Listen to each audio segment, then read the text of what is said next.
Of course, so many people in the country are still dealing with the aftermath of Hurricane Helene. A week after Helene smashed into the southeast, still power outages, water shortages, and impassable roads. And my heart goes out for the people. I actually have a lot of good friends in that area. It's difficult. We've been through these situations before, and I'm sure you have as well. And that's one of the reasons why we prep, by the way. It's not always for like the apocalypse or things that are coming, which are coming, by the way, but even just natural disasters. We know that.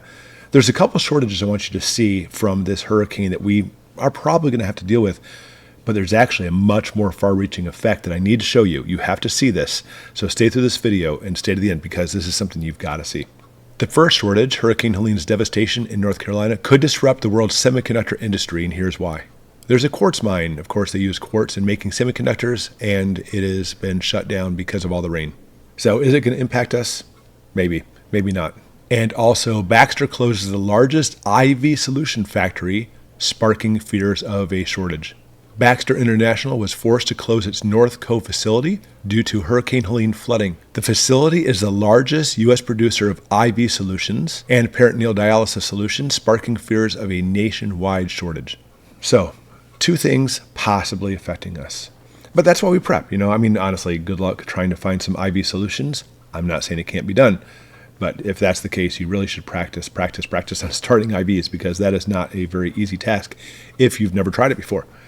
So we always want to look at shortages, but this is far more reaching, and I want you to go ahead and look at a couple of things here. If we're looking at simply just IVs and semiconductors, maybe a couple of smaller things, like I heard like Coke coming from Atlanta may be causing problems, but Coke coming from Atlanta is the problems. You know what I'm saying? You shouldn't be drinking that stuff anyway.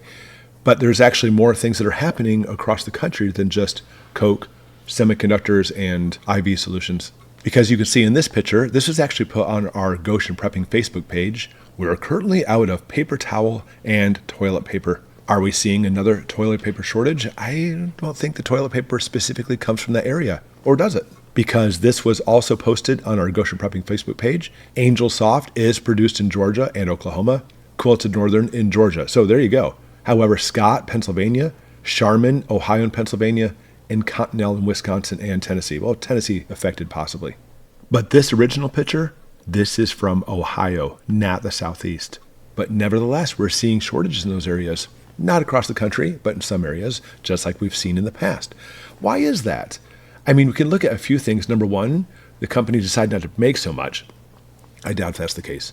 Number two, people are panicking and buying this stuff. Three, there's really a shortage. I don't think that's the case. And well, there's other reasons too. But number one, I think simply because people are panicking. What people are panicking? That's a question to ask yourself. Is it preppers? Or is it the rest of the population? Because as preppers, isn't that what we do? We prep and prepare. In fact, preppers looked at this, a few years ago and said, oh, you know what? I never thought about this. Let's check this off on a list to make sure we have lots of toilet paper. And as preppers, that's what we do. In fact, I'm going to link at the end. I did an entire video of things you could use if you don't have any toilet paper, ironically. So maybe Goshen Prepping caused this just so you'd watch that video. I'm sure I did. So watch at the end and go ahead and fulfill that self-fulfilling prophecy. Okay, but either way, when we're looking at this, we're seeing people panicking. And often this is blamed on the preppers. I want you to check this out. This is the typical mainstream media view on prepping and preparedness. And they actually did this little sniglet. I came across this today. This is interesting. Always be prepared because, like the pandemic showed us, there's disasters looming and we must be ready. I agree with that. Oh, there is one group that seems to be years ahead of the rest of the population, and they are preppers. And you would think this article would continue on and saying, hey, look, preppers have it right. Not at all. I want to show you this. There's been many attempts to destroy the planet. Things like Y2K, 9/11, avian flu, Ebola, nuclear threat, global warming.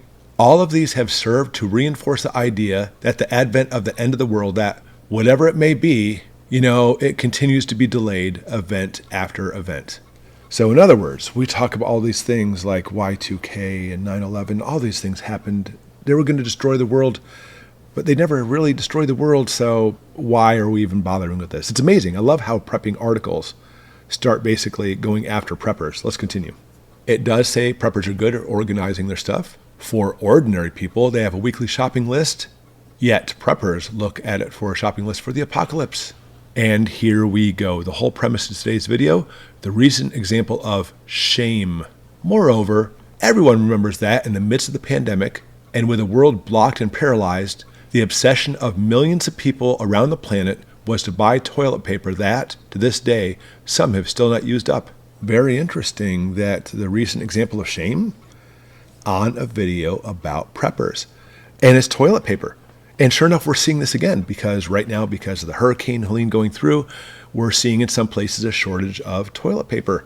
Who is really doing this? Is it us preppers? Shame on you preppers. No, we already had our toilet paper ahead of time. It's other people who don't prep but are scared. But it's very typical of mainstream media and anybody else who doesn't want to think about the future to blame preppers for this hoarding. We already have everything we need, including toilet paper. And if you did buy extra back then, and it's sitting in a cabinet, good for you. That's called being prepared. And look, it's another compliment, kind of. Preppers do have some good ideas. This being the case, it doesn't hurt to take ideas from a group that has been preparing for the end of the world since more than 60 years ago. But in many cases, silly preppers, you have purchased and stored items in underground bunkers. And they talk about end of the world, having canned goods is good, right? But what kind? Are you ready for it? Here's the most ridiculous statement of them all. In this case, preppers recommend highly processed foods that provide nutrients and calories, that is, the opposite of what we would eat if we're on a regular diet. Something that would really matter little in a post-apocalyptic situation. That's really interesting because I talk about on this channel all the time, trying to eat food that's actually really good for you food, including canned food, by the way.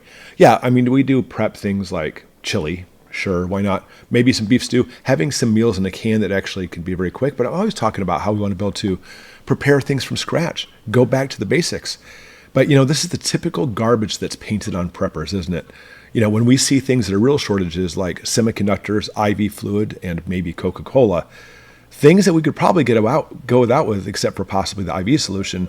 But nevertheless, they want to spin this and turn it to, the preppers were the ones that's causing the problems because now we're hoarding toilet paper. No, we stockpile toilet paper before the emergency, but they don't want to see it that way. So I guess that comes down to this. Why do we prep at all? Because obviously in this situation, the government can help us, right? They're there to help us in those times of need. Well, maybe. Because FEMA doesn't have enough funding through hurricane season. Homeland Security's comments come as over 150,000 households affected by Helene register for assistance. We are meeting the immediate needs with the money that we have, but we're expecting another hurricane hitting, aren't we? And FEMA doesn't have enough funds to make it through the season. And there, indeed, is why we prep. That's the reason.